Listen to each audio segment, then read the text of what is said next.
during the annual meeting that even though I make those comments, they were expressed in conjunction with my fiduciary responsibilities as a trustee.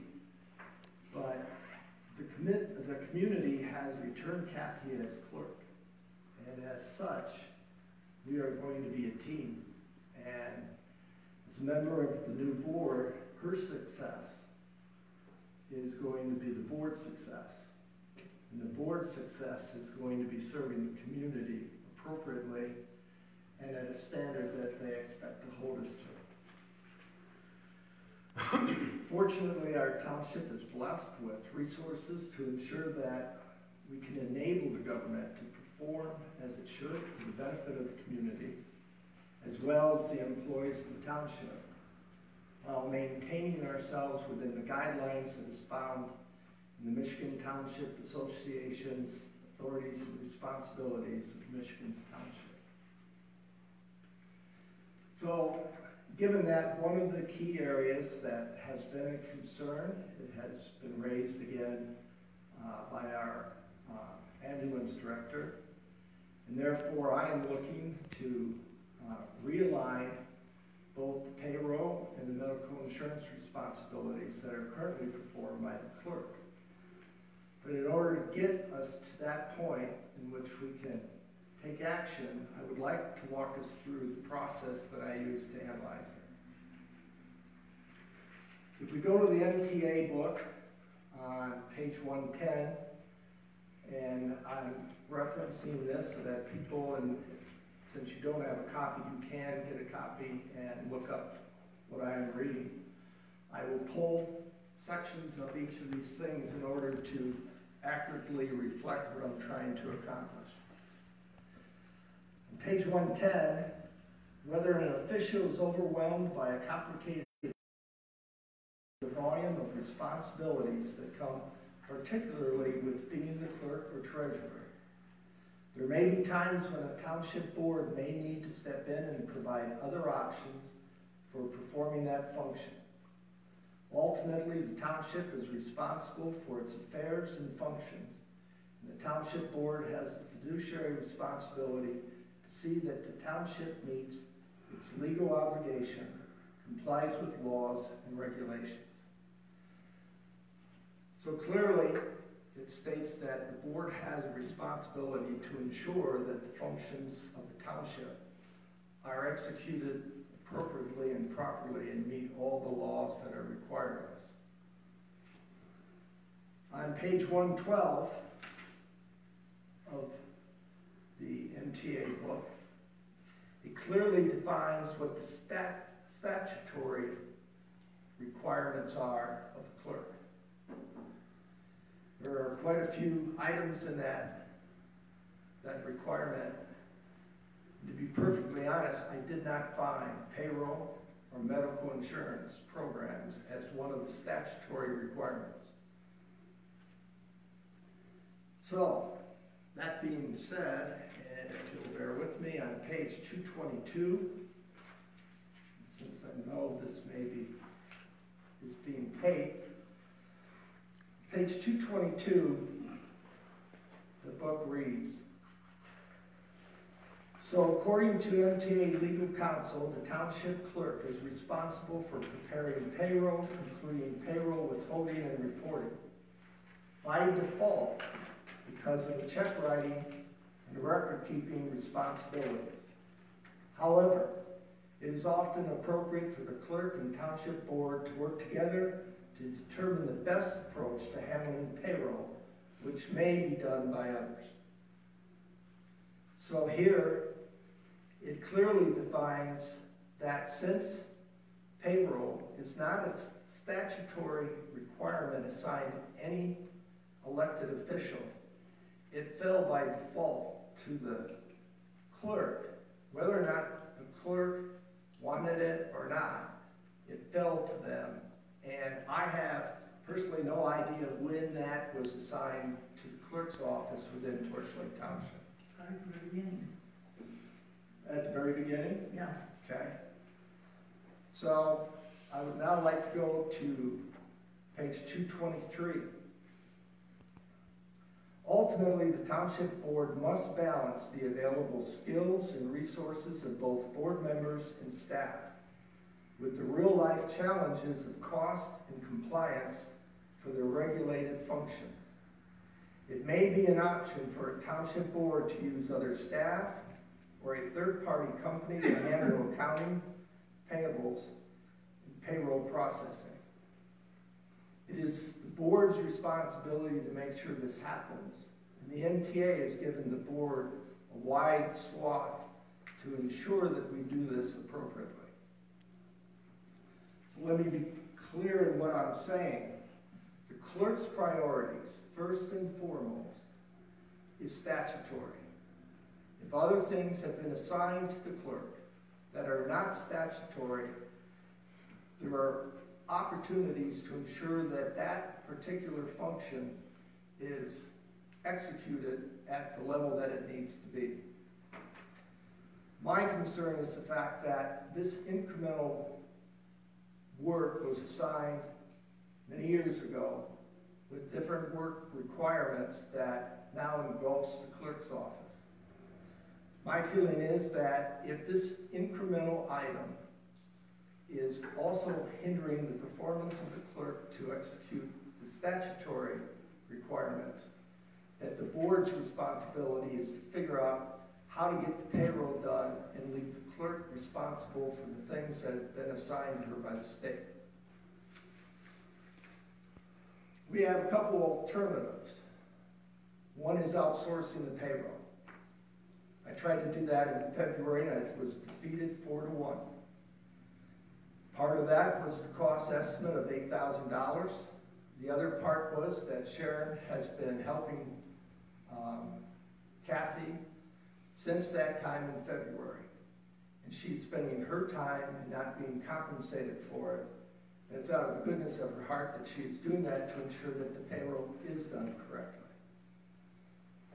I think that the pressures within the clerk's office now is not what was deemed at this level as it was in the beginning, and therefore Sharon was good enough to step in and help. But that's not her job. So the other side of it is to insource it, which would be a board member, it could be a staff member, or it could be an outside person that we hire. Now I looked at the requirements that we would need to include in a job description. The first one is how BS&A works, both the general ledger and the payroll, and how it interacts. What are the current payroll and insurance processes? Or at least have somebody that has experience in this in both areas. Requirements for federal and state payroll reporting filings, understanding what's needed, the time associated, and the risk if it's late. Various nuances of our payroll structure, which has a combination of people doing multiple jobs at different pay rates.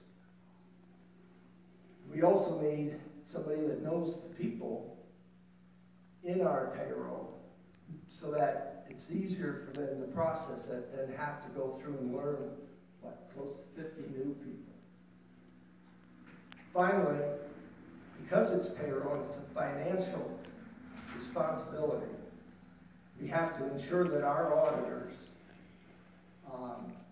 will agree with the fact of the person that we choose meets the standards that do not create a conflict of interest. My conclusion in doing this analysis is that the best person that we have in our township to do this is the treasurer, Sharon Schultz.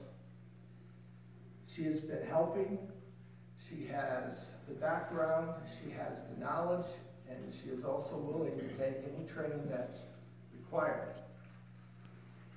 Now, to further that positioning, I'd like to go to page 121 of the MTA book. And the township board and the township under 40,000 in population may vote to authorize a board member to perform with or without compensation additional services for the township that would otherwise be incompatible. A township board is never required to give additional duties to a board member, and a township board may feel it is inappropriate to do so. A township board member is not prohibited from voting to assign him or herself additional duties or to establish compensation for the additional duties. In addition, if we go to page 120, under additional duties, in addition to statutory duties and responsibilities, the supervisor and other township board members are frequently asked by the township board to perform additional functions and duties. Michigan law allows township boards to assign additional non-statutory duties to township board members and to authorize payment for those services as the township board deems reasonable, provided the sum is established before the duty is performed. As a township, we will always strive to pay our people what is fair for the work that they do. And we always check with our auditors to make sure that the actions we take meet our financial responsibilities. To that point, Sharon went and spoke with our auditor, and I wish to read his response. Sharon, I wouldn't have an issue with you doing payroll. There are no requirements in terms of checks and balances on that part of the process, and the fact that the clerk is cutting the checks provides some checks and balances. I agree that the employee files should remain in the hands of the clerk's office. So from an audit standpoint, I wouldn't have any issue with it. We would just want to see what that process looks like and make sure we do the best we can with the approval and review process on it. So I'd say if that is the route you guys go, I wouldn't see an issue with it. I see it done at other townships and have never noted it as an issue. Now, to address what some of you are probably thinking, and I will refer to page 223 of the MTA.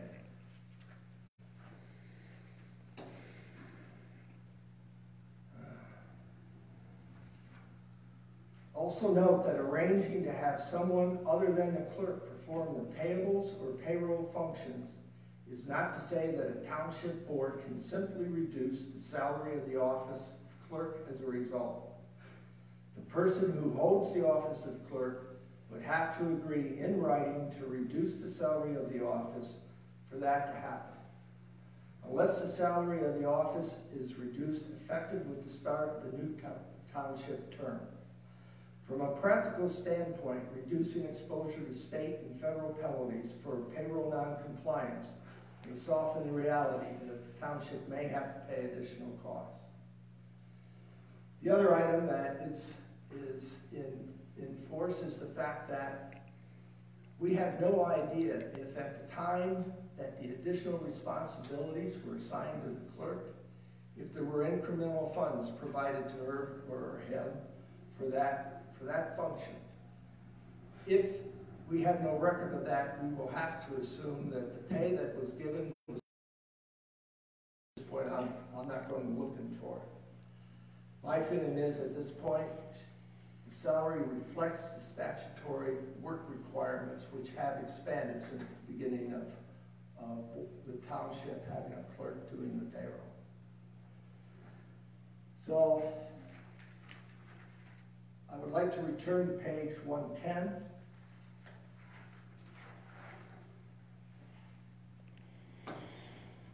Finally, a board member who is reluctant to allow someone else to perform a statutory duty of their office is often concerned about losing their salary.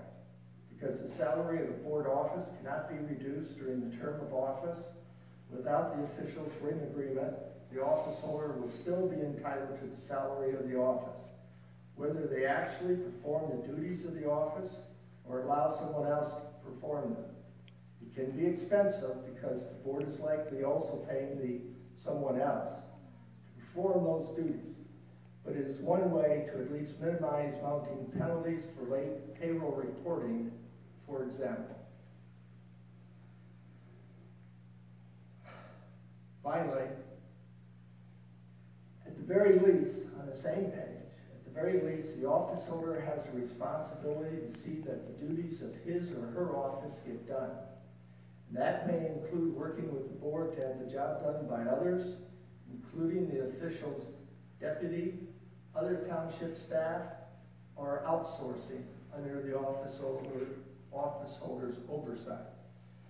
So it's clear that the board needs to make sure that we adhere to things. And for those who are concerned that in fact we have hired other people to support the clerk, it is allowed under the MTA guidelines.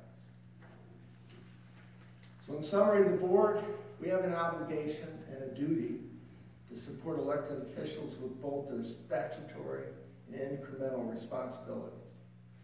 In addition, the board has the right to reassign those responsibilities to a willing board member or to other individuals or third parties. Finally, the board has the right to pay that individual a rate that is agreeable to all parties. Therefore, Mr. Chairman, I would like to make the following motion. I move that the Torch Lake Township Board assign the treasurer, Sharon Schultz, the additional township duties of performing all responsibilities associated with the payroll function, as well as the responsibilities for managing the employee medical insurance programs effective December 1st, 2020, at a rate of $625 per month, with a pay rate effective November 1st, 2020 to compensate for time spent cross-training and attending any appropriate coursework. I thank you, Mr. Chairman, for the time, and I will hand out a copy of the motion for everybody to be able to read.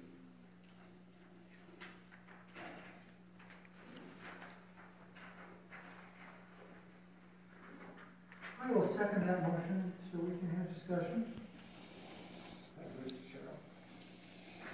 Discussion?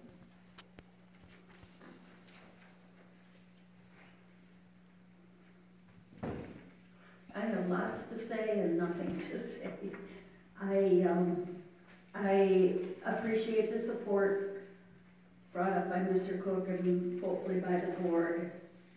I have absolutely no problem with passing these duties on over to the treasurer, or if she has no problem accepting them. And I think it will solve a lot of problems for me within my own personal office. I would just say too, to the audience, in general, this is 8 years, I'm finishing up as supervisor, and 8 years prior to that as trustee. And the responsibilities and the things that have to be done in the township office, even though we're under 2,000 people in this township, are enormous. There's a tremendous number of things that have to be done on a regular basis and be done correctly according to the law and according to the procedures that have been set up.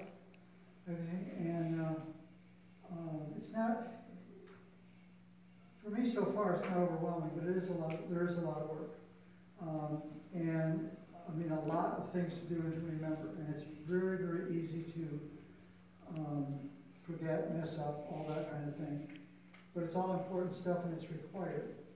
With regard to the payroll itself, in a discussion with our attorney at one point this year about payroll, and Todd Mullar deals with other townships, and he had said that he doesn't think that, he often thought that the payroll should be outside of the township, it ought to be done professionally because of all of the kinds of things that go into payroll these days. And it is interesting too, Bob, when you mentioned, it is indeed true. Payroll and benefits and retirement came upon the clerk at some point in this township. It became their responsibility to do it. And they did it. And I don't know if there was any additional compensation, I doubt it. So that's all I have to say. Any thoughts? Well, I realize that I'm the short timer here on this board, but not just because of a board member, but also a taxpayer here, and I'm shocked. I understand as a board member that we have a duty to take care of our employees and the fiduciary duty here to do things right. It floors me that in the last 2 months since the primary election, a tremendous amount of things have been outsourced outside of that clerk's office.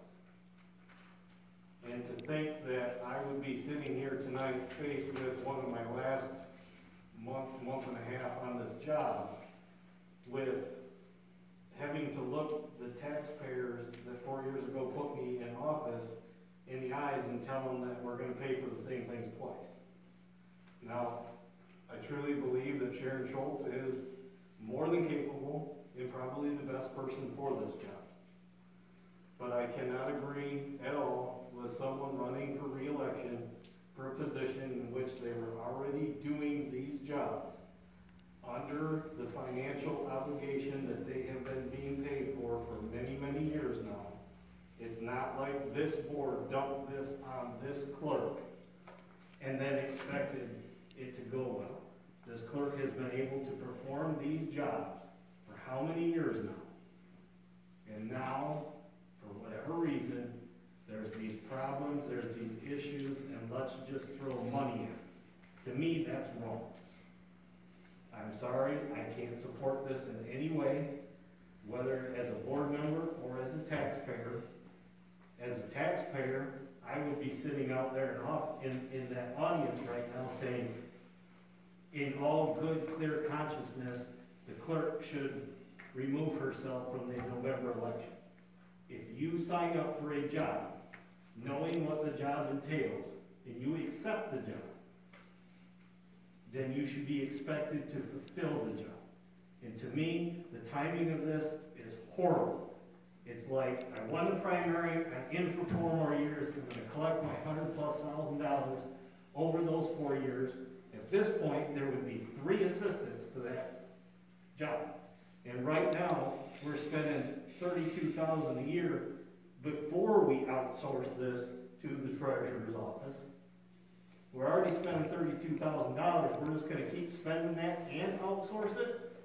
You signed up for an election, you signed up for a term, you knew what the job was, you won it, and now you're backing out. It's nothing personal, but I think that's dirty politics. For what it's worth, I can't support this. I understand that as a board member, I have an obligation to see that the employees are taken care of, but I also have to take care of the taxpayer.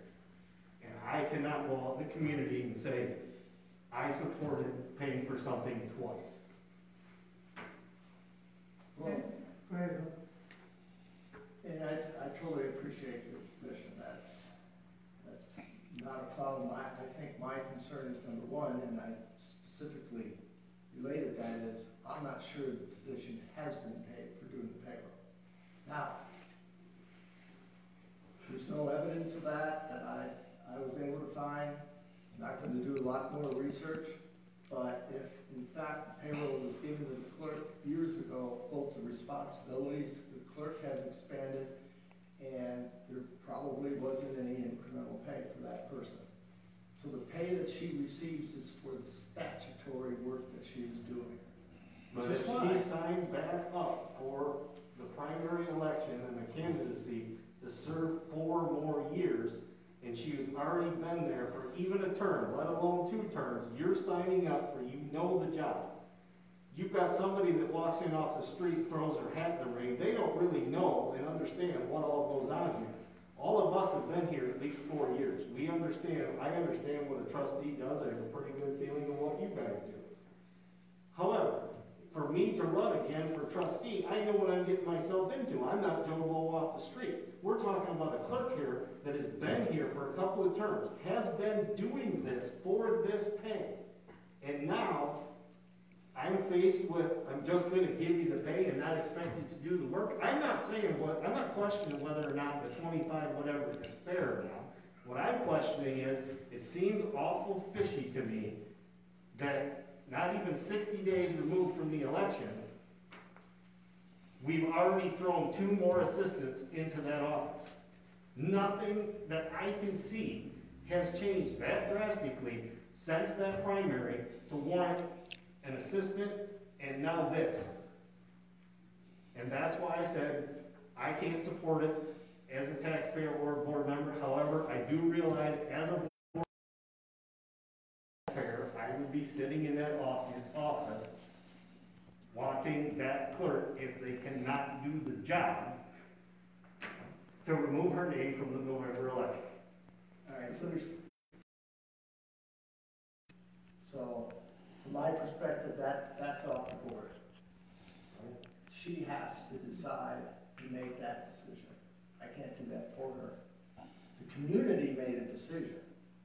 The community understood because at the annual meeting, I went through all the shortcomings. The community of people that are against Kathy's position had the right to vote, but they did not communicate effectively across the community, indicating their concerns. Otherwise, she would not have gotten 60% of the vote. Now, we don't have exit polling, so there's no way we'll ever determine what the impact is. But the community returned her to office with no competition. But the community returned her to office because she was supposedly doing the duties in what she performed for 2 terms prior. Everybody had a chance to go out. It was no secret. I brought up the FOIA stuff in January. I brought up the payroll stuff in February. I brought it up at the annual meeting in March. You sat right next to me when I stood up, and I was about the only person that complained at the annual meeting. Hopefully has not cost me friendship, but it was the fiduciary responsibility at that time to tell the community. The community had every right to do it. Dave Barr had every right to stand up at that meeting and reiterate his feelings when we talked about the budget. I didn't hear anything about that. I didn't see anybody take out an ad in the paper to say, Kathy is not capable of doing the job. Nobody stood up to do that. And the community voted her back in. So, she's there, she's part of the team. My position is we have to make her successful, and we have to ensure the fiduciary responsibility of the community, and MTA specifies that it's our responsibility to do it, and we have to take action. Now, there's actions that the community can take after we take our action. If they want, recall is the effective voice of the community after the fact. We are after an election in which she won with 60% of the vote, but we're sitting here as a board, and there's 3 of us to begin with, and we'll see who else will join. But we have to make sure the integrity of the payroll is done, and done correctly, which is why I want to realign it with Sharon. But I respect your opinion. May I ask, Bill, you commented about how many, two people that have been added to. Well, in the last meeting that was held in Laramie, you had brought up the fact that you wanted to use your assistant, which was in the budget. And I apologize, during that statement, I forgot that assistant line item was in your budget, and at that meeting, Bob had brought up the fact that if there's the money there, that's your discretionary to spend. I only have currently 1 assistant. And the deputy, correct? And the deputy, correct, who's now going to lose his hours in terms of working on payroll, which I'm sure he'll be fine with, and I will be gaining time that I will probably not need the assistant, if I can say at all, at least not nearly as often as I was using the assistant before. You know that I, by law, have to have a deputy. Sharon and I both need a deputy by law. So that position is there. He only works, I don't know, 10 hours a week, maybe, anyway. He does all the expenditures and the payroll. He does. And I have 1 person that's been helping with filing.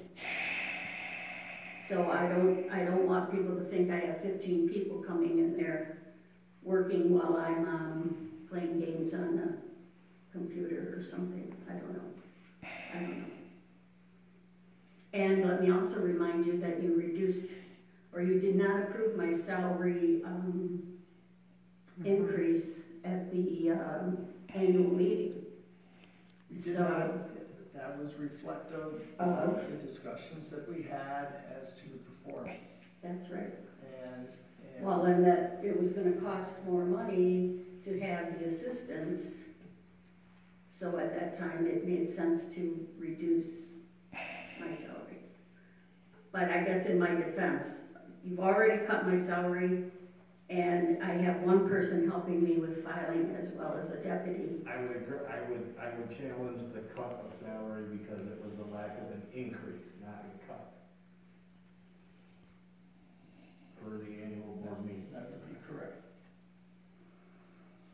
Well, let me turn around and put it this way, 4 employees on the board got an increase and 1 employee did not. Elected official. Elected officials, I'm talking about these 4 people, 5 people. Anyway, those Well, are my again, comments at this my point. feeling is, the 50 employees that we have, some handbook workshop that I was at one point talked about, in the handbook, you talk about how you pay your employees. And the accuracy of payment of your employees is one of the most important functions of any place that gives paychecks out, whether it be a company or here. And I remember that, and I remember that very clearly. And that process is very complex now, and I want that to be done. I support that, I want that function done well. And if it requires this kind of a step, I have to support it. I have no choice, I have to support it. I mean, that, for the benefit of our employees, and which we have a very good crew of people, wonderful people. Can I throw something Go in ahead. there? Absolutely, throw it I've in. been listening to everything here. It has been a challenging time for payroll. And I totally respect each one of your board members and your comments. I see it through my eyes, and I know that things need to be, I do a lot of extra to make sure, ensure that the accuracy is accurate for our employees. And we do have an excellent BSNA program that handles that. I wasn't prepared to talk on this because I wasn't sure this was coming to this fruition here today. I thought maybe it was going to be a conversation of what to do, but if I was to go ahead and do this, and I give 100% of my time and my expertise, I would want some more training, 100% in BSNA in that program, which I would have no problem doing that. Gosh, I'm lost for words right now. I do know the employees, and I do know status on employees. We do need help in that department. That is an understatement. I do already lots of work in there and it's, I guess I don't know what else to say. I'm sorry. Well, in making this kind of move, I would support the fact that it's in-house. I appreciate that. And there's no question in my mind that Sharon can take care of that function. Are you ready to vote? I'd like to call on this. Can I ask a question? Are you gonna vote on this and put the citizen commentary at the end after all the voting is done? That doesn't make sense to me. That's the way it's run. That was the agenda. Doesn't make any sense to me. If Well, citizens or you have wanna some go on? comment on this, why can't that be Well, I think we expressed? had one specifically, I know she's my mother, but I know that when she asked earlier, you If they said, want to, that's fine. you had said that you would address. The agenda is only a guide to go through, it's not even a legal document to have, so we can always spend those on an agenda. That's fine, yeah, but. Do you have any, or anyone here? I have no difficulty with letting people speak to this. I don't have any problem with anybody speaking Okay, if somebody would like to speak to this, don't be too, go out and make it too long if you could.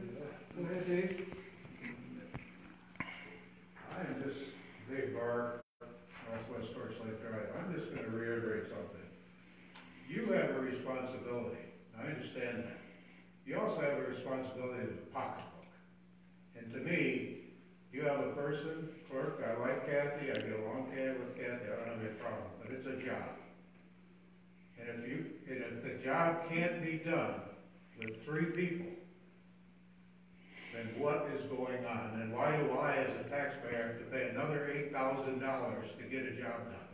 If this was a corporation or a business privately owned, you know what would happen to her. You've been there. She would be gone. Because she couldn't do it. Dave, we're not. I know you're not. I'm saying if you were. But It's a whole different world. But the if doesn't. But this has to be run like a business. It's our money. You're spending the taxpayers' money. I understand that. And I don't totally disagree with what you're trying to do. Totally disagree. Dave, we can't fire Kathy. I understand that. No, we I know can't that. do that. But you also can't do what you're doing, and people have to be responsible to do their job to what they're getting paid for. And that's not being done. And that's fine, Dave. And that's a very fair response. The problem is the secondary answer to that question. If it's not being done, there's only 2 options for the board. And there's one option that has to come from the citizens, and that's the recall. There's a second option, which is to go to the Attorney General and have the governor excuse her. Now, we can. There's a third. go that path. There's a third. We can go that path, but that's quite expensive, and the outcome is always in doubt. So the question is, the township voted her in. I have to work with that arrangement. The board has to work with that arrangement.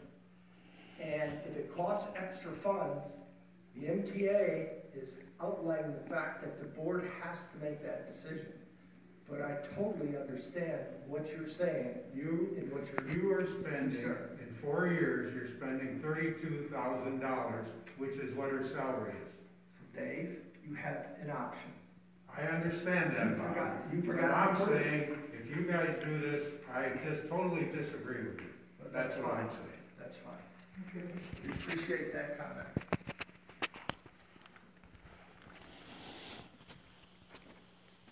Randy Bishop, 11089 Wood Special Drive.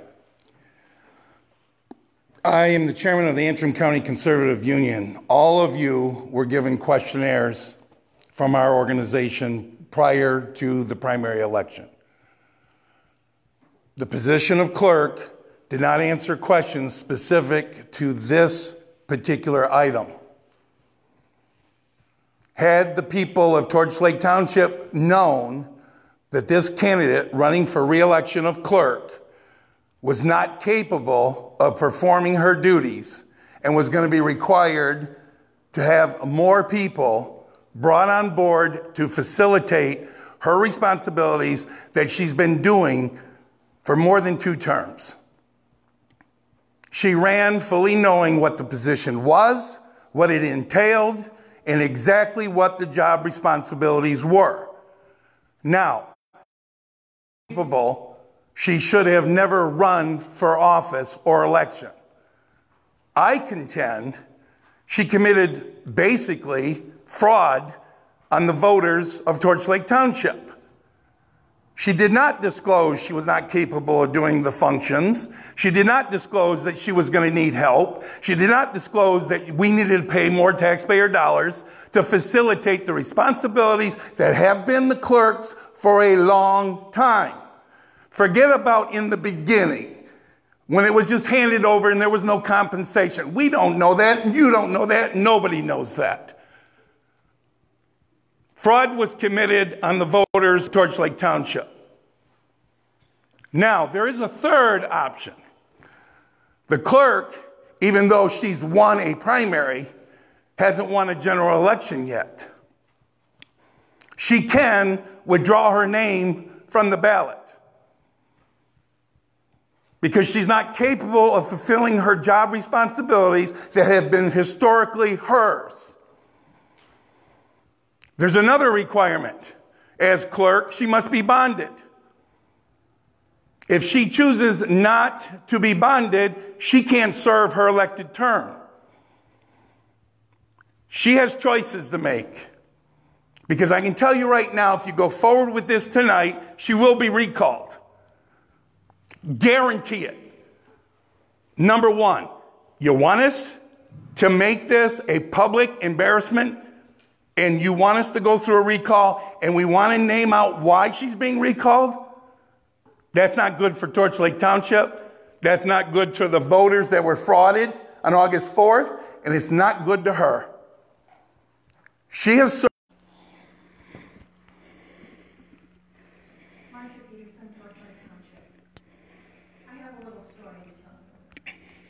probably are tired of listening to stories, but anyway.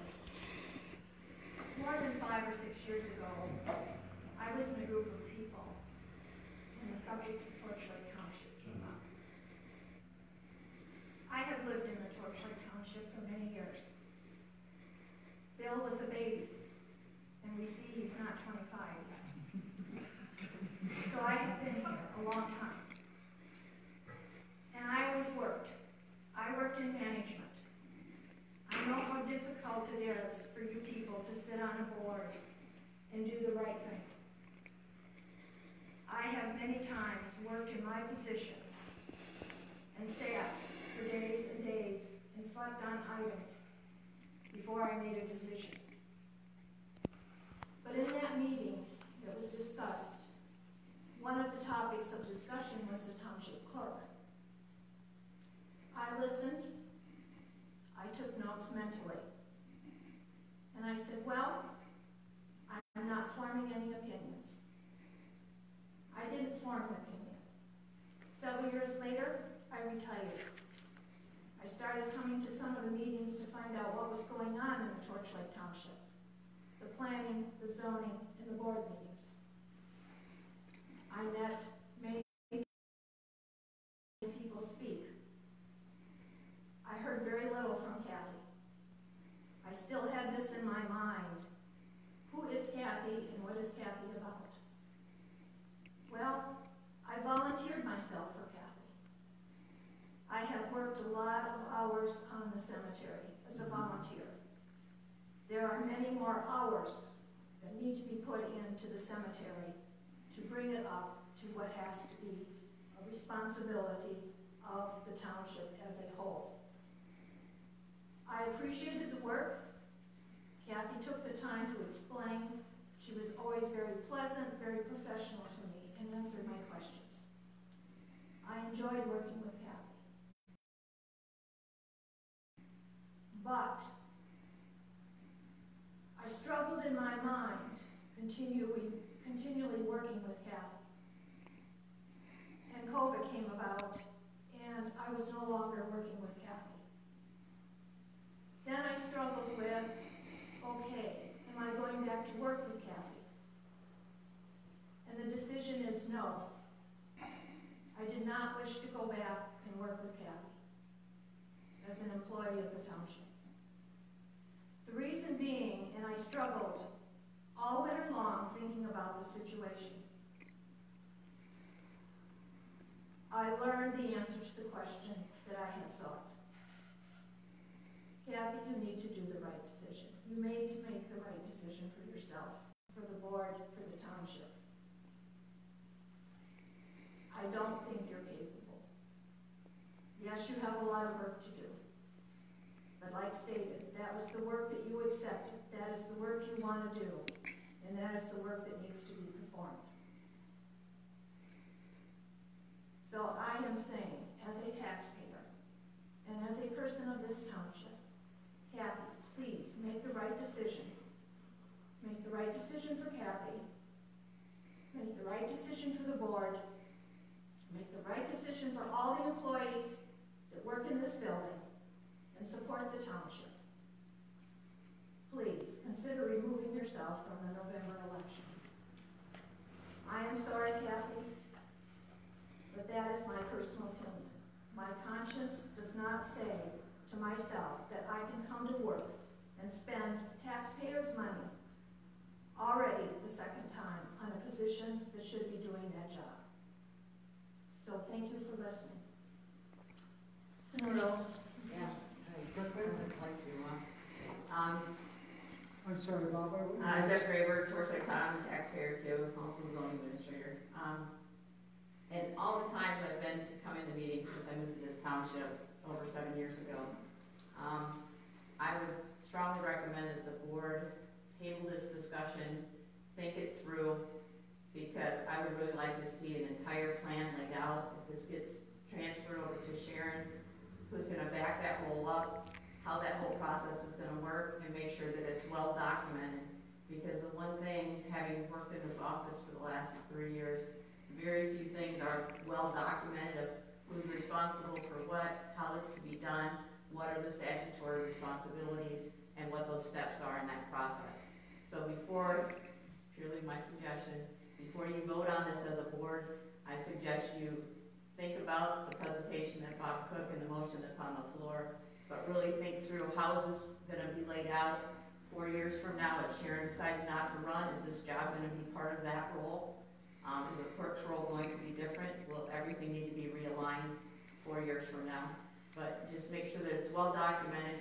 If the deputy clerk is not going to be doing this, are there other duties that Dick can pick up? Or is Sharon's deputy going to be backfilling for Sharon if something were to happen to Sharon, God forbid, to back her up to do the payroll if nobody's there? It's making sure that there's good segregation of duties and that there is backup for each of the roles. Thanks. Spencer?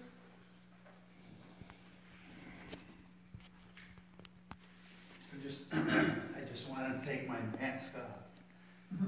Just kidding.